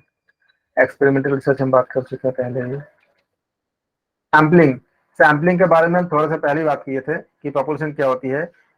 आपके संबंध में जिससे आप काम कर रहे हो, अगर आप ये देखना चाहते हो कि 18 साल के लोगों कि जितने लोग हैं जो वोट देंगे, और अगर आपने किसी चुनाव पे अगर आप इसको शोध कर रहे हो कि किसको सत्ता आएगी, किसका सरकार बनेगी, तो आप क्या करते हो, वो पूरा पॉपुलेशन आपका क्या हो जाएगा, जितने भी लोग आपका जो वोटर जितने भी है सब आपका पॉपुलेशन हो गया। और इनमें से जितने जो लोगों से आप बात करोगे, अगर कहीं पे 10 लाख अगर वोटर्स है तो 10 लाख से तो आप बात नहीं कर सकते, आप शायद 10,000, 15,000, 20,000 ऐसे कुछ लोगों को ले गए, तो उसको हम कहते हैं, उसको सैम्पलिंग कहते हैं। सैम्पलिंग पॉपुलेशन से हम इकट्ठा करते हैं। इससे देखते हैं कि हम बायस्ड नहीं होना चाहिए, कि हम अगर ये दिखाना चाहते हैं कि हम किसी ABC में से C पार्टी को हम पसंद करते हैं, तो हम C पार्टी के लोग जहाँ पर है उसी जगह जाके हम ज्यादा, अगर मैं उनसे पूछूंगा तो हमारे हिसाब का ही डेटा निकलेगा, ये सब चीज ये नहीं होना चाहिए। तब क्या होगा, सैम्पलिंग एरर आ जाएगा। तो हमें देखना होता है कि हमारा जो भी अपना जो राय है, इसको वैरायटी आपका सुनिश्चित करना चाहिए, वेरिएशन आपका क्या होनी चाहिए, कि रैंडम हम लेंगे डेटा को, लेकिन रैंडम चुनाव करते समय भी हम देखेंगे कि एक ही तरह का चीज हमें ज्यादा ना आ पाए, सब सारा वेरिएशन जो है वो सारा हमारे पास अवेलेबल हो। मुख्य बात आती है प्रोबेबिलिटी सैम्पलिंग। प्रोबेबिलिटी क्या होती है, इसका कहता है आपका यादृच्छिक प्रायिकता। प्रोबेबिलिटी मतलब प्रायिकता होती है। प्रोबेबिलिटी सैम्पलिंग क्या होता है कि आप गए, जैसे आपने रास्ते में गए, ऐसे रास्ते में निकले और जो भी लोग मिले उससे आपने राय पूछा कि सरकार का कामकाज क्या है। अगर आपको सरकार के कामकाज के ऊपर आपको शोध करने की लोग क्या सोचते हैं, आपने सोचा बस रास्ते में जाऊंगा और मुझे यहाँ इस जगह से मुझे 3,000 लोगों से राय लेनी है, जैसे भी आ जाए आपका, आपने रैंडम सैम्पलिंग किया, इसको कहते हैं रैंडम सैम्पलिंग करना। एवरी एलिमेंट जो होती है पॉपुलेशन में, इसको चांस मिलती है, हर एक आपका जो पॉपुलेशन है उनका सिलेक्शन होने का चांसेस सेम होता है, क्योंकि आप किसी से भी पूछ सकते हो। इसलिए कहते हैं कि इसका जो फीचर होता है सिंपल रैंडम सैम्पलिंग, इसका आप नोट कर लेना। साधारण या आपका यादृच्छिक रैंडम का होती है, हिंदी यादृच्छिक होती है, और सैंपल। तो in the simple random sample every element of the population has equal chance. बस एग्जाम में जो आती है यही क्वेश्चन पूछे जाते हैं, कई बार पूछे गए हैं कि अगर इक्वल चांस होता है उसका नाम क्या होगा, आप बोलोगे सिंपल रैंडम सैम्पलिंग उसका नाम होगा। तो सिंपल रैंडम सैम्पलिंग कहते हैं इसको। It is used when complete and accurate sample frame is available. Lottery method करना, रैंडम नंबर सिलेक्ट करना, कंप्यूटर प्रोग्राम से तय करना, ये सब आपका क्या करते हैं हम लोग रैंडमली करने का हमारा एक तरीका होते हैं। These are used to avoid bias in the selection of sample। में से कोई बायसिंग नहीं होगा, पक्षपात से रहित होता है ये। However, it can be time consuming, क्योंकि समय लेता है बहुत ज्यादा, unless computer program are use. अगर कंप्यूटर का प्रोग्राम आप यूज करते हो रैंडमली लेने के लिए तब तो अलग बात है, लेकिन अगर आप मैन्युअली करोगे तो समय लगता है और कॉस्टली भी होता है। It can be costly if there is no list of population size. तो आपका क्या होती है, आपका कॉस्टली हो जाती है अगर रैंडमली लेना जाओगे तो। फिर आपका होता है स्ट्रैटिफाइड रैंडम सैम्पलिंग। इसमें क्या होती है, such procedure the population is divided into strata, मतलब एक दो हिस्से में हम खास करके हम डिवाइड कर देते हैं और हम इसको सैम्पलिंग में चूज करते हैं। जैसे कि मान लो कि हमने जो कैटेगरीज होती है उनके एज के हिसाब से, जेंडर के हिसाब से, इनकम के हिसाब से हमने उसको ग्रुप कर दिया, एजुकेशन लेवल के हिसाब से हमने ग्रुप कर दिया। और फिर मुझसे हमने डेटा लिया कि ग्रेजुएट क्या सोचता है, तो ग्रेजुएट का हमने अलग कर ही दिया पहले। अब उसमें से मैंने ग्रेजुएशन, मान लीजिए कि अगर 1,000 लोग अगर है तो मैंने पूछा किसका किसका क्या क्या क्वालिफिकेशन है, और मुझे पता चला कि 100 लोग जो है ग्रेजुएट है, तो फिर मुझे अगर ग्रेजुएट भी हो, ऐसा कंडीशन हो, तो मैं बाकी 900 लोगों से मैं डेटा नहीं लूंगा, मैं 100 लोगों से ही कोई एक सैंपल ले लूंगा। इसको हमने अलग कर दिया, इसे कहते हैं स्ट्रैटिफाइड रैंडम सैम्पलिंग। अगर मुझे ये करनी है कि छोटे बच्चों का क्या रिएक्शन है आपका, जैसे मैंने स्कूल में गया, 1 से लेकर 5 क्लास तक आपका 1 to क्लास 5 तक उसमें मान लीजिए बच्चे पढ़ते हैं, और मुझे जानना है कि क्लास 1 के बच्चे क्या सोचते हैं पढ़ाई के बारे में, या टीचर से सेटिस्फाई है कि नहीं है, क्लास 2 के बच्चे में क्या अंतर है, क्लास 3 के अंदर क्या अंतर है। तो मैंने क्या करूंगा, मैं सबको अलग अलग कर दूंगा। 1 के बच्चे को अलग कर दूंगा एक जगह पे, एक क्लास में जाएगा, 2 का बच्चा अलग जाएगा, और उस जगह से मैं क्या करूंगा, ये पूरा आपके पास सैम्पलिंग है, और इससे आपने सैंपल को आपके हिसाब का एक आपने ग्रुप बना दिया। कैसे इसमें ऑड नंबर भी है, इवन नंबर भी है, लेकिन आपको लेना है खाली पर्टिकुलर एक आपका प्राइम नंबर लेना है या इवन नंबर लेनी है, तो उसका आप इसको सैंपल कर दो और उसमें से आप कलेक्ट कर लो जो आपको लेनी है। क्लस्टर में क्या होती है कि आपका एक एक मतलब सैम्पलिंग में आप जैसे क्लस्टर मतलब होती है, मतलब गुच्छेदार की तरफ होती है। मतलब आपको पता है कि हमें मेल से कुछ फीडबैक चाहिए, फीमेल से कुछ फीडबैक चाहिए, तो आपने क्या किया गया कि उसको एक जगह जगह से आपने डिफरेंट जगह से आपने क्लस्टर से आपने इकट्ठा किया डेटा को। इसमें नॉर्मली क्या होती है, ये जो हम इस तरह से लेते हैं, कहीं से भी हम रैंडम नहीं लेंगे, उसको कहते हैं हम लोग क्लस्टरिंग कहते हैं इसको। क्वासी में क्या होती है, मिक्सअप होती है। इसमें आपका सिस्टमेटिक प्रोबेबिलिटी भी होती है, जो आपका क्वासी का मतलब 50% होता है, मतलब आधा आधा मिला होता है क्वासी प्रोबेबिलिटी, जिसमें हमने एक तरह से हमने उसको प्रोबेबिलिटी भी रखा हमने, और लेकिन हमारे जो एक कंडीशन भी रखा कि जैसे जितने लोगों का जीआरएफ निकल गया है उनसे पूछेंगे, तो कंडीशन क्या है हमारा कि एक जीआरएफ निकलना चाहिए। उसके बाद उनमें से मैं पूछूंगा जितने लोगों का जीआरएफ निकला है कि आप लोगों का कुछ भी पूछेंगे, आपने कैसे पढ़ाई किया, या आपको एक टीचर बताओ, या आपने कैसे कैसे कंटेंट को आपने फॉलो किया, या कितने घंटे पढ़ाई किया, ऐसा चीजें। नॉन प्रोबेबिलिटी में क्या होती है कि ये यादृच्छिक नहीं होती है, मतलब आपका रैंडम नहीं होता है वो। इसमें आपका प्रोबेबिलिटी जो होती है इक्वल चांसेस नहीं होती है, अनइक्वल होता है। हमें पता ही है कि हमें सबको हमें पहले से पता है। नॉन प्रोबेबिलिटी में क्या होती है कि रैंडम नहीं होता है, हमें एक स्पेसिफिक जगह से लेना होता है। इसमें पहले क्या था, कोटा सैम्पलिंग। कोटा मतलब जैसे हमने बोला कि कोटा का मतलब एक पर्टिकुलर जिस कोटे में, जैसे मान लीजिएगा आपने अगर नेट जीआरएफ देते हो तो उसमें आपका एक जगह होती है कि अगर आपने बोलते ना कि ओबीसी अगर है तो ओबीसी में आपको इतना मिलेगा आपको, या किसी और अगर है, अगर आपका इनकम काफी कम है तो आपका एक सर्टेन इनकम से कम है तो आपको आपके लिए कोटा फिक्स है।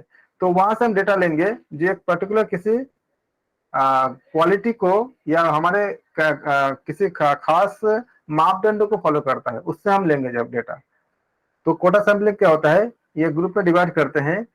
हर एक ग्रुप को क्या होती है, जो हमारे रिक्वायरमेंट होती है, एक पर्टिकुलर आपका जो क्वालिटी होती है। जैसा मैंने बोला कि किसी यूनिवर्सिटी में है, हम देखते हैं कि इसमें हमें शोध करने जाना है, तो मुझे 50% डेटा जो है मुझे साइंस के बच्चों से चाहिए, 40% क्या है हमारा जो सोशल साइंस के बच्चे से चाहिए, और 10% क्या है मुझे जो लैंग्वेज पढ़ाई करते तो उनसे चाहिए। तो हमने ये रैंडम नहीं किया, हमने सबको कोटा बांट दिया, फिर हम उससे फीडबैक लेते हैं, तो क्या हो जाएगा आपका कोटा सैम्पलिंग। उसी तरह से परपोसिव सैम्पलिंग, ये आपका जजमेंट सैम्पलिंग भी कहते हैं इसको। ये भी हम कि पर्टिकुलर किसी रिसर्चर के लिए हम देखते हैं कि पॉपुलेशन को सिलेक्ट करते हैं एक पर्पस ऑफ स्टडी के रिगार्डिंग। जैसे मुझे पता करना है कि जो लोग आपका योग के बारे में जानते हैं वो योग को कितना करते हैं। जैसे हम सब आप सब अगर मान लीजिए कि अगर हमने एमए योगा या बाकी सब चीजों में कोई हमने डिग्री हासिल कर लिया है, तो अब आप कितना जानते हो प्राणायाम के बारे में, आप कितना जानते हो एक मतलब पर्टिकुलर चीजों के बारे में, तो उसको हम सिलेक्ट करते हैं। हम किसी और से नहीं पूछेंगे, उनसे पूछेंगे। तो ऐसे सैम्पलिंग को कहते हैं। सर कोटा सैम्पलिंग में एक डाउट है। हाँ जी बोलिए। हाँ, जैसे कोटा सैम्पलिंग में आपने बताया कुछ परसेंटेज हम जैसे साइंस की लेंगे, कुछ हमने कोटा डिसाइड कर दिया परसेंटेज का, हाँ, तो उस पर्टिकुलर कोटा में फिर कैसे रैंडमली सेलेक्ट करेंगे या अपने अपनी इच्छा अनुसार सेलेक्ट करेंगे उस नहीं पर्टिकुलर कोटा कोटा में? उस कोटा के अंदर उस कोटा के अंदर अगर फिर आपको वहां पे भी चल जाती है उस कोटा में। अगर आप उस कोटा के अंदर जाके आप चाहो तो उसमें आपका वो भी कर सकते हो, मतलब क्या कहते हैं रैंडम भी कर सकते हो, या फिर तो आपको पता ही रैंडमली नहीं। करेंगे तो सर फिर वो स्ट्रेटिफाइड वही वाला हो जाएगा, सेम स्ट्रेटिफाइड। उसमें काफी हद तक ओवरलैप कर जाती है। या फिर आपको पता है कि मुझे उसमें भी आपको ऐसे ऐसे लोगों को ही लेना है, लेकिन हमें करना है जो टॉपर से टॉपर के लेना है, पर्टिकुलर आपका जी। टॉप 10 जो रिजल्ट होते हैं उनको ही लेना है, तो फिर आपको कोटा में चला गया, वो मतलब एग्जैक्टली कोटा में चला गया। साइंटिफिक में भी अगर आप लगा देते हो कि जो क्लास में जो आपका जो टॉप 10 जो आपका टॉप जो 10 जो जिसका रिजल्ट हुआ है, मुझे कल उससे पूछना है, तो फिर आपका कोटा फिक्स हो गया आपका। तो अपने स्नोबॉल रिक्वायरमेंट के हिसाब से हम कैसे भी ले सकते हाँ हैं हाँ, इसको। वो आपको उस जगह पे आप उसको डिसाइड करते हो कि उसे लेकर कोटा कह दिया गया उसको। जी। स्नोबॉल सैम्पलिंग में क्या होता है कि इसका स्नोबॉल सैम्पलिंग काफी, आप एक बॉल लेते हो, बॉल को क्या करते हो, आप किसी और को फेंकोगे, वो किसी और उसी से ये नाम आया है ये। ऐसे आप अगर कश्मीर अगर जाते हो तो क्या होता है, बॉल का आपका बर्फ बर्फ का जो आप एक गोला बनाते हो, किसी को इसको फेंकते हो उसको फेंकते हो, ऐसे जाता है। इसका सैम्पलिंग कैसे होता है कि जैसे आपने किसी प्रोडक्ट का आप यूज करना चाहते हो, आपके पास कोई प्रोडक्ट है, कोई यूज करना चाहता है, तो आप क्या करोगे, जैसे गूगल फॉर्म वगैरह में करते क्या हो कि आपको किसी दो दोस्तों के नाम आप नंबर आप शेयर करोगे, आपको लिखने पड़ेंगे।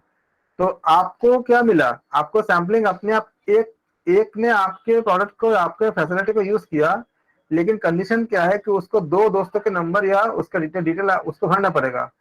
तो आप फिर उनको मेल करोगे, मैसेज करोगे, उनसे कांटेक्ट करोगे, तो ये जो सैम्पलिंग आप लेते हैं उसे कहते हैं स्नोबॉल सैम्पलिंग। सिंपली आपका एक एक से हम लेते हैं, चुनाव करते हैं, और फिर वो क्या करते हैं, उससे हमें नए नए हम यूनिट, हम मोर यूनिट हम डेवलप करते हैं। The selected sample unit help in the further selection of more unit. जैसे आपने फॉर्म भरवाया और किसी ने आपका कुछ यूज करना है, मान लो किसी आपको कोई प्रोडक्ट है, आपको कोई जानकारी लेना है, आप बोलते हो कि जानकारी तो आप ले लो, सब फ्री है, लेकिन आप फॉर्म भरोगे जिसमें आपको दो दोस्तों के या दो आपको ऐसे कुछ का नाम देने पड़ेंगे। जैसे इसका बहुत ज्यादा करते हैं, जैसे आपका जो ऑनलाइन एजुकेशन वगैरह जो देते हैं और जिनको अपना विस्तार करना होता है, तो वो एक शर्त रखते हैं कि आप उनके कंटेंट को फ्री में आप एक्सेस कर सकते हो, लेकिन एक्सेस करने से पहले आपको एक फॉर्म भरनी पड़ेगी जिसमें आपको दो दोस्तों का नाम देने पड़ेंगे, तीन दोस्तों का नाम देने पड़ेंगे, उनका डिटेल देना पड़ेगा। तो और वो फिर क्या करते हैं कि अगर उनका नंबर अगर डीएनडी में नहीं है तो उनको मैसेज करते हैं ऑटोमेटिक मैसेज सिस्टम से, या उनसे कांटेक्ट करते हैं किसी भी तरह से, अपने तरीके होते हैं, मेल भेज के या किसी भी तरह से। तो उसमें से क्या होता है कि उनको और डेटा मिल जाती है, फिर अपने प्रोडक्ट उन तक पहुंचाते हैं कि आप भी यूज करो, फिर उनका सेल क्या होती है, बढ़ जाती है। तो ये जो होती है आपको उसे कहते हैं स्नो बॉल सैम्पलिंग कहते हैं। सर ये जो मल्टी लेवल मार्केटिंग है वो भी इसी सेम कहलाएगा क्या? उसमें आ सकता है। मल्टी लेवल मार्केटिंग जो होती है कुछ हद तक आता है, कुछ नहीं आता है, क्योंकि मल्टी लेवल मार्केटिंग में क्या होती है कि आप मल्टी लेवल मार्केटिंग में, जैसे आपने मान लो कि आप एमए का प्रोडक्ट सेल करते हो, ठीक है, और आपने मुझे चेन में बनाया, तो मैंने बोला कि अगर आप मुझे चेन में बनाते हो तो उसमें क्या होती है, फायदा होती है कि मेरा कमीशन भी आपको मिलेगा, मेरे अंदर जो काम करेगा उसका भी कमीशन मिलेगा, उसका भी कमीशन मिलेगा, थोड़ी अलग हो जाती है। इससे आप खाली डेटा इकट्ठा करते हो, कोई आपका फायदा नहीं लेते इसमें, खाली डेटा फायदा के लिए होती है, खाली आपको डेटा मिल गया, ये खाली हम खाली डेटा कैसे सैम्पलिंग करेंगे वो खाली तरीका है। हमें अर्निंग कैसे बनाएंगे वो दूसरी मैटर है, खाली हम इसमें डेटा कैसे इकट्ठा करेंगे। तो ये आपका स्नोबॉल सैम्पलिंग, इसमें क्या होती है कि फायदा आपका ज्यादा खर्च नहीं होती है, आपको घर बैठे मतलब बैठे बैठे आपको डेटा मिल जाती है, और उसमें से अगर आप रिलेवेंट, अगर आपको मान लीजिए कि कोई दोस्त है या कि आप कोई स्टूडेंट को अगर डेटा ले रहे हो, तो स्टूडेंट अपने दोस्तों का ही डेटा देगा, तो वो भी कोई पढ़ने वाला ही होगा। और अगर आपका प्रोडक्ट अगर मतलब एजुकेशन से संबंधित है, आप क्लास दे रहे हो या आप कोई बुक सेल कर रहे हो, तो आपको डेटा स्पेसिफिक लोगों तक ही पहुंच रहा है, वो भी एक स्टूडेंट है, पढ़ने वाला लोगों तक ही पहुंच रहा है, जिसको नीड भी है कि अच्छे बुक ले या अच्छे कोचिंग ले या अच्छे टीचर ले, तो आपको सस्ते में चीजें मिल जाती हैं। The new units further help in the identifying the more units, and this process continues till the sample is smaller than the required size. जब तक, जैसे अगर आपको चाहिए कि आपका डेटाबेस में कितने चाहिए, 3 लाख बच्चों का होना चाहिए, तो जब तक 3 लाख नहीं होगा तब तक क्या करोगे, आप इसको लेते रहोगे, जब 3 लाख हो जाएगा तब फिर आप उसको आपको ज्यादा जरूरत नहीं है। तो ये आपका स्नोबॉल सैम्पलिंग ऐसे काम करती है। डायमेंशनल सैम्पलिंग में हम देखते हैं कि रिसर्चर जो होती है वो डायमेंशनल वैल्यूज को देखता है कि सैंपल साइज आपका जो है डिपेंड्स करता है किस स्टडी पे, जैसे आपका साइज हो गया, नेचर हो गया, पॉपुलेशन हो गया, या अलग अलग अगर आपका डायमेंशन में हो उसको देख आपको स्टडी करता है। फिर आपका डेटा कलेक्शन, इसमें बहुत जो ज्यादा इंपॉर्टेंट बात है, एक आती है का प्राइमरी डेटा, एक होती है आपका सेकेंडरी डेटा। ग्रुप में कोई ऐसा है जिनको प्राइमरी डेटा के बारे में कोई आइडिया हो, बता सकते हैं?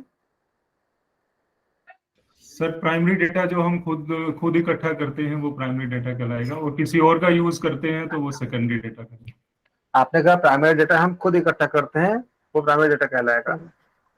अच्छा, जी। और कोई? सर अगर हम किसी और का यूज खुद करते हैं सेकेंडरी। सर खुद कलेक्ट करते हैं, और जैसे किसी की बुक है तो खुद ने लिखी है, उस बुक से हम कलेक्ट करते हैं तो वो प्राइमरी डेटा होता है, और किसी से पूछते हैं तो वो प्राइमरी होता है। सेकेंडरी जो होता है वो किसी के मतलब उनके ही बुक से कलेक्ट नहीं किया गया हो, दूसरे बुक से कलेक्ट किया गया हो। जैसे योग सूत्र है तो योग सूत्र में जो स्पष्टीकरण किया गया है, किसी ने बहुत सारे विद्वानों ने स्पष्टीकरण किया है, उससे लिया है हमने, तो वो सेकेंडरी होगा सर।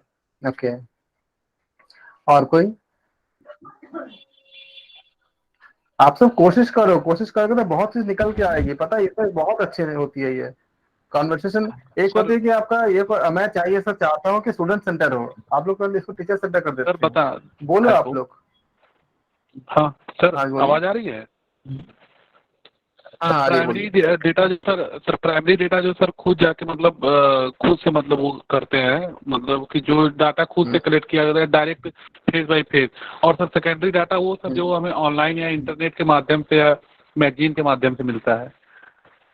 जी जी, और कोई?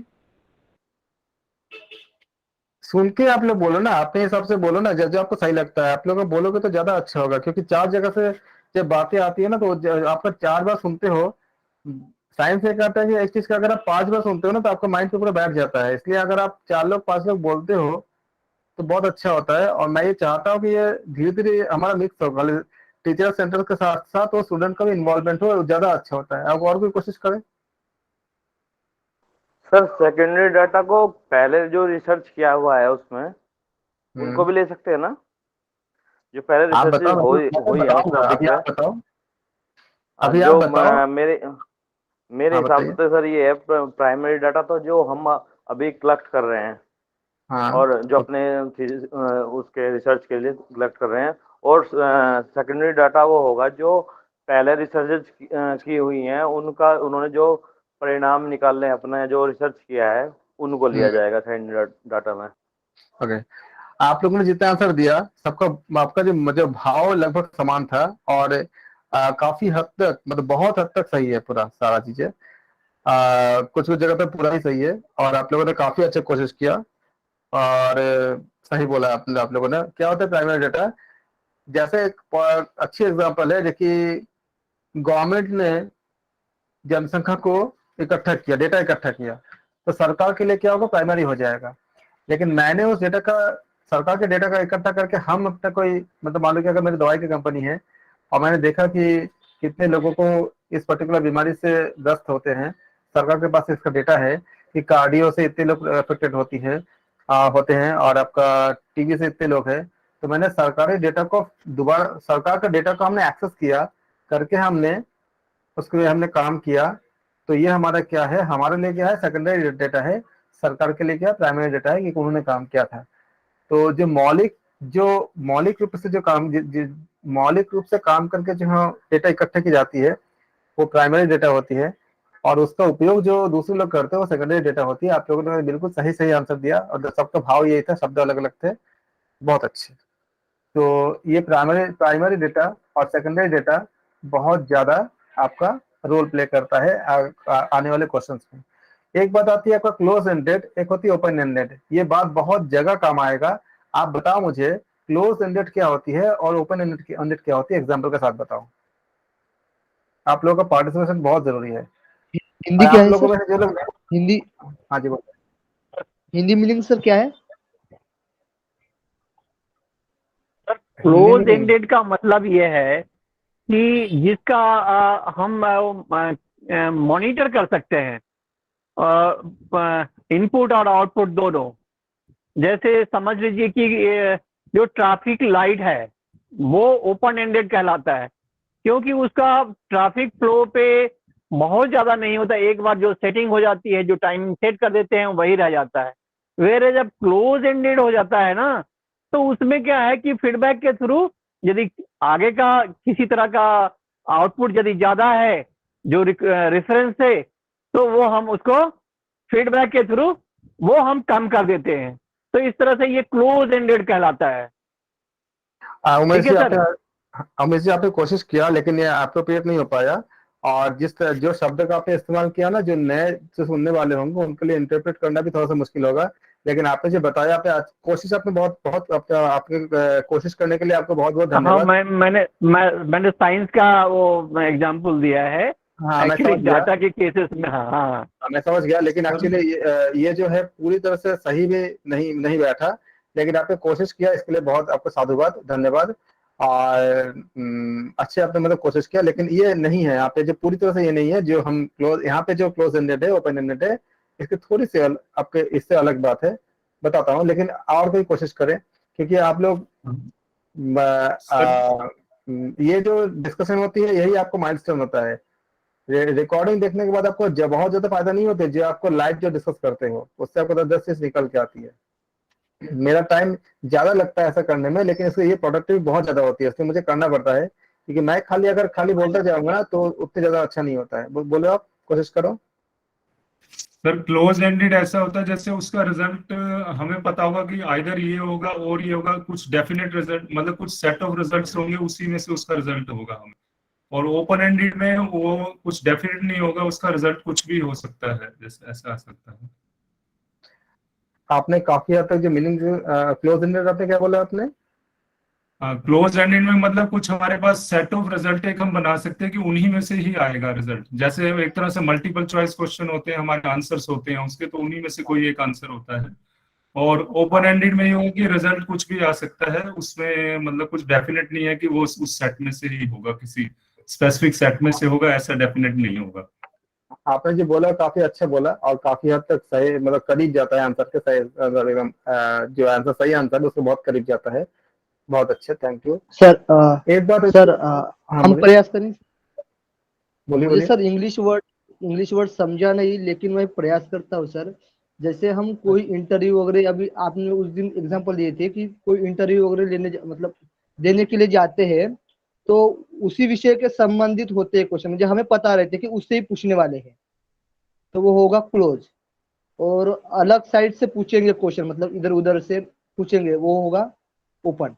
यानी मैंने जो आप जो बता रहे हो, कुछ हद तक आपका स्ट्रक्चर्ड और अनस्ट्रक्चर्ड के बारे में बता रहे हो आप। हाँ सर, ठीक है। हाँ, स्ट्रक्चर और ये भी आपका, हाँ, कुछ हद तक ये भी आपका मतलब आपको होल्ड करता है, मतलब आपको जाता है, सही है। ठीक है, आपने अच्छा कोशिश किया। मुझे मैंने क्वेश्चन समझा नहीं सर, मैं सर प्रयास किया सर। हाँ, बहुत अच्छा प्रयास किया, इसके लिए सच में आपको साधुवाद। आप प्रयास करते रहो, करते करते करते करते अच्छे हो जाएंगे। ओपन एंडेड, क्लोज एंडेड वो होती है जिसमें जो आपका जिससे हम डेटा ले रहे हैं उनका अपना कोई व्यू देने का कुछ अधिकार नहीं होता है। जो बहुत बहुत काफी लोगों ने सही सही बात बताया था, उसका मतलब ये होता है कि जो मैंने बता दिया उनमें से वही सही है। अगर ऑब्जेक्टिव, इसलिए नाम उसका ऑब्जेक्टिव रखा गया है। ऑब्जेक्टिव मतलब वस्तुनिष्ठ का। वस्तुनिष्ठ का मतलब क्या होता है कि जो मैंने ऑप्शन दिया वही सही, वही आपको सही मानना पड़ेगा।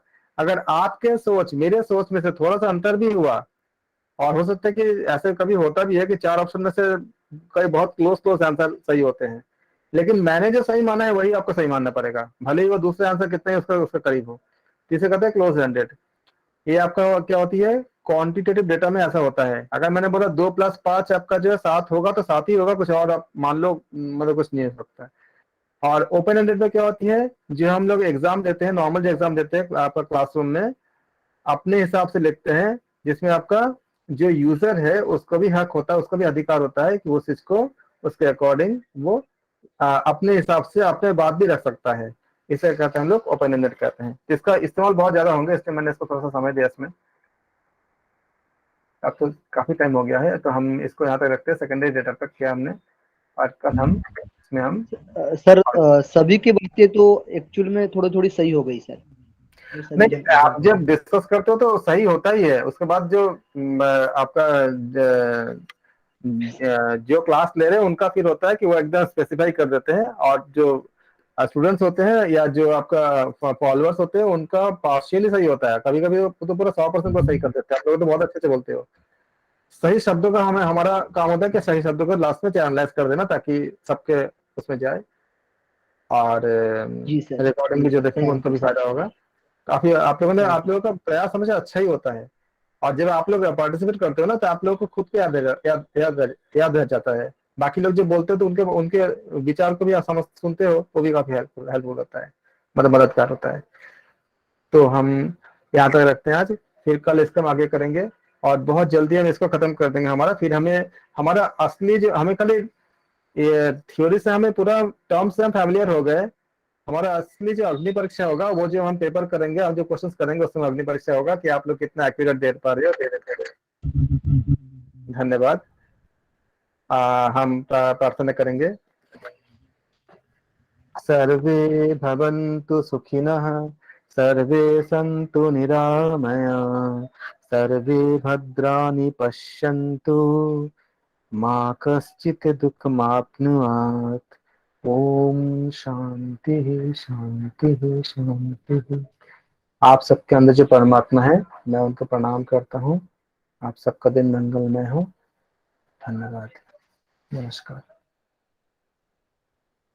गुरुजी। Thank you, sir. Hariom sir. सबको हरिओम, सबको नमस्कार, सबको प्रणाम।